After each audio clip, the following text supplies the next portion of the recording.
চারটা গোলাম আজাদের নেকি দিবে, লা ইলাহা ইল্লাল্লাহ ওয়াহদাহু লা শারীকা লাহ লাহুল মুলকু ওয়া লাহুল হামদু ওয়া হুয়া আলা কুল্লি শাইইন কাদির।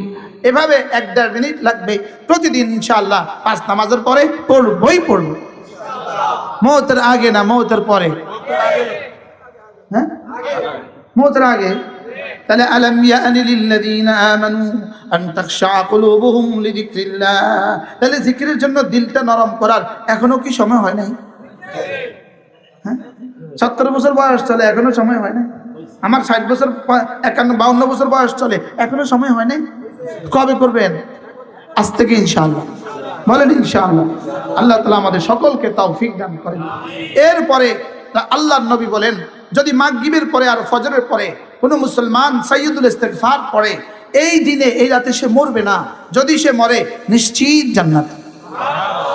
আল্লাহুম্মা আনতা রাব্বি লা ইলাহা ইল্লা আনত খালাকতানি ওয়া আনা আবদুক ওয়া আনা আলা আহদিকা ওয়া ওয়া'দিকা মাস্তাতা'তু আউযু বিকা মিন শাররি মা সানা'তু আবুউ লাকা বিনি'মাতিকা আলাইয়া ওয়া আবুউ বিযামবি ফাগফির লি ফাইন্নাহু লা ইয়াগফিরুদ যুনুবা ইল্লা আনত। বলবো তো? বলেন ইনশাআল্লাহ, বলেন ইনশাআল্লাহ। এটাকে বলে সাইয়্যিদুল ইস্তিগফার।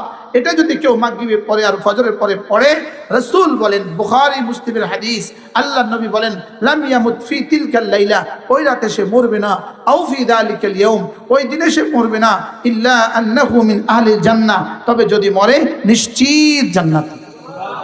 ইউটিউবে সার্চ দিলে পেয়ে যাবা সাইয়্যিদুল ইস্তিগফার। কি? সাইয়্যিদুল ইস্তিগফার পেয়ে যাবেন, মুখস্থ করে নেবেন প্রতিদিন ইনশাআল্লাহ। ফজরের পরে আর মাগরিবের পরে পড়ার চেষ্টা করব ইনশাআল্লাহ। আল্লাহ তাআলা তৌফিক দান করেন।